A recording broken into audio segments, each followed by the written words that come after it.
abstenían de engendrar hijos para ellas, pero ahora fueron capturadas por el ejército y ahora son obligadas por decreto de Estado a engendrar hijos, pero ya no para ellas, sino para otros. Es una terrible ironía, ¿verdad? Y no es que yo esté diciendo que todo se va a repetir de la misma manera o que esto se va a cumplir tal cual, aunque estamos viendo las matemáticas de un descenso en los nacimientos, pues la verdad es que wow, no puedo creerlo, hermanos, que de repente semejante teocracia radical decrete que las mujeres tienen que engendrar hijos para las familias de la élite, o tal vez es algo que no es para nada nuevo, ¿verdad? Como nosotros hemos visto que en Argentina se pierden niños, cuando hay un desastre natural se pierden los niños y los mandan a Europa, ¿verdad, hermanos? Es tema para otro video, pero son cosas que están ahí. Esta señora no se las inventa, son cosas que siempre han ocurrido.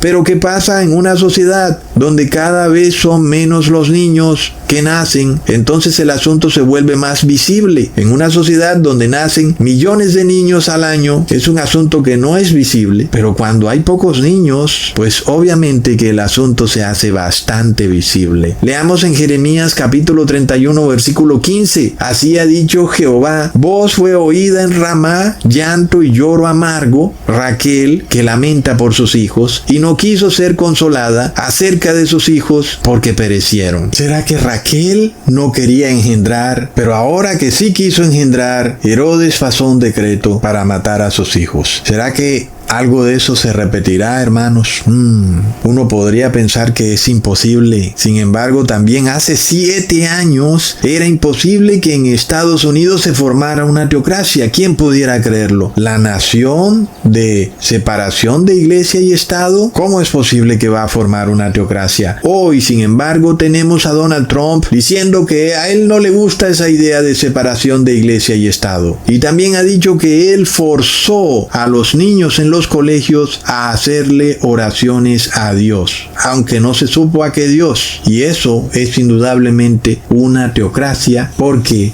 las teocracias imponen la religión a la fuerza. Y es lo que está haciendo Donald Trump. Ha creado una oficina de la fe en la Casa Blanca. Es sin duda una teocracia. Entonces, hermanos, hemos también hablado de los derechos humanos, los cuales son incompatibles con una teocracia. Y vemos también que hay un repudio por parte de Donald Trump en contra de los derechos humanos. Y si los derechos humanos colapsan, ¿qué tan difícil es que volvamos a decretos medievales, como por ejemplo el derecho de pernada, plop, que consistía en que todo hombre que quería casarse con su mujer primero debía dársela al rey para que el rey le quitara la virginidad, y seguramente que esa mujer quedaría luego embarazada del rey. Uno pudiera pensar que entonces por eso es que dicen que los hijos son del Estado, porque es lo que ocurría en la época medieval. Y como ellos quieren que volvamos a la época medieval, quieren que de nuevo seamos una teocracia, entonces uno puede pensar, ¿será que viene el derecho de pernada nuevamente? Y entonces efectivamente los hijos le pertenecerían al rey, es decir, al Estado. Y es que en esta serie, hermanos, las mujeres fértiles eran arrancadas inclusive de sus familias, no solo de sus trabajos. Si la mujer estaba casada y tenía hijos, entonces esa mujer era fértil, y como eran tan pocas las mujeres fértiles en esa sociedad distópica de esa serie, pues la capturaban y entonces era llevada a una familia de la aristocracia que tenía el problema de que como su mujer obviamente era infértil, porque ustedes saben, ¿no?, que esas supuestas mujeres no son realmente mujeres, entonces resulta que ya no estaba tan fácil el asunto de conseguir a una mujer o a un vientre subrogado, un vientre de alquiler como ellos le llaman, porque ya no hay. Entonces ahora tenían que capturar a la mujer fértil de donde estuviera. Para eso tenían primero que abolir los derechos humanos. Lo vemos, hermanos. Entonces uno puede ver este interés no solo de parte de Donald Trump, sino también de Nayib Bukele, que también es una teocracia evidente, de abolir los derechos humanos. Hermanos, es bastante increíble. Y es que esta teocracia radical que en la serie se desató en Estados Unidos está basada en un pasaje de la Biblia que ellos han sacado fuera de contexto, y es el problema de las teocracias, porque ellos endilgan el derecho de interpretar la Biblia como a ellos les da la gana y quieren luego imponérsela a otros. Pues no es lo mismo que Ecusatón o cualquier persona lea la Biblia y saque cualquier conclusión a que un gobernante lea la Biblia y de repente se le ocurre que puede adulterar porque Jacob adulteró, y que entonces por eso él va a pasar un decreto para capturar a las mujeres fértiles y adulterar con ellas. Leamos en Génesis capítulo 30 versículo 1 al 7. Viendo Raquel que no daba hijos a Jacob, tuvo envidia de su hermana y decía a Jacob: dame hijos, o si no me muero. Y Jacob se enojó contra Raquel y dijo: ¿soy yo acaso Dios que te impidió el fruto de tu vientre? Y ella dijo: he aquí mi sierva Bilha, llégate a ella y dará a luz sobre mis rodillas, y yo también tendré hijos de ella. Así le dio a Bilha, su sierva, por mujer, y Jacob se llegó a ella y concibió Bilha, y dio a luz un hijo a Jacob. Y dijo entonces Raquel: me juzgó Dios y también oyó mi voz y me dio un hijo. Por tanto llamó su nombre Dan. Tanto Raquel como Lea, que eran las dos esposas de Jacob, se habían quedado estériles en ese momento por lo menos, y por más de que ellas querían engendrar, no podían, y estaban como en una competencia entre ellas a ver quién era la que más engendraba, quién era la que más le daba hijos a Jacob, y de repente ninguna de las dos podía. Entonces dijeron: ya fue, vamos a tomar a nuestras siervas y vamos a obligarlas a tener relaciones con Jacob, y entonces ellas van a engendrar hijos y esos hijos van a ser de nosotros.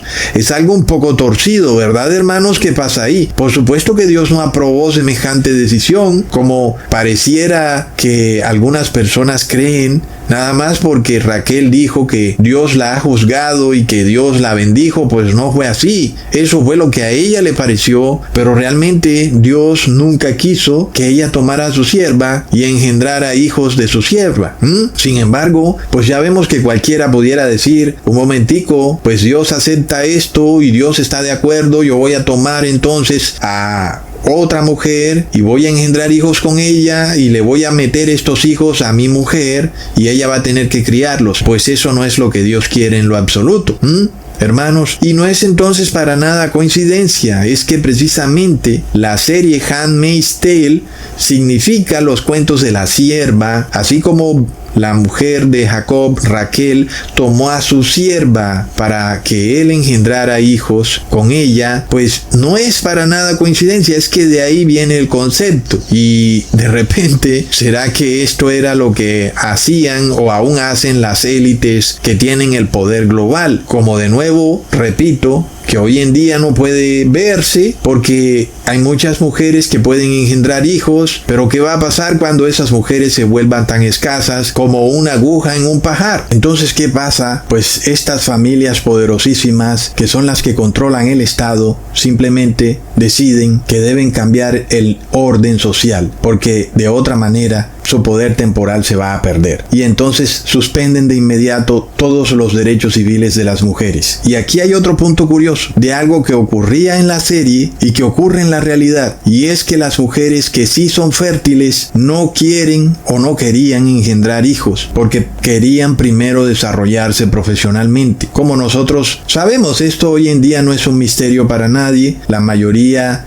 de mujeres jóvenes quieren primero estudiar una carrera, luego desarrollarse profesionalmente, y por allá cuando tengan 40 años quieren engendrar hijos. Pero cuando están jóvenes no quieren verse sometidas a estar en una casa encerrada cambiando pañales, y esto es algo que hemos visto, que muchas mujeres hoy en día voluntariamente dejan pasar sus años de mayor fertilidad, que van desde los 20 años hasta los 35 años, y ya cuando están un poquito más adultas, entonces se deciden a tener hijos. Pero ocurre que en ese periodo que va de 35 a los 45 años es donde la mujer tiene más baja fertilidad. No quiere decir que no pueda tener hijos, pero la probabilidad es muchísimo más baja que si tuviera 20 a 35 años. Entonces Entonces, cuando la mujer ya cumple los 35 años, quiere tener hijos, pero ahora su probabilidad de tener hijos es muchísimo más baja. Y hermanos, aquí hay un punto interesante porque la mujer decide qué hacer con su cuerpo. Es decir, ¿quién pudiera decirle a la mujer tienes que tener hijos a los 20 años porque si no, no vas a poder tener hijos? Pues la mujer es la que decide, ¿verdad? Pero ¿qué pasa cuando este concepto se transforma en una decisión colectiva? Y entonces el 99% de las mujeres deciden no engendrar o se abstienen de hacerlo y entonces la sociedad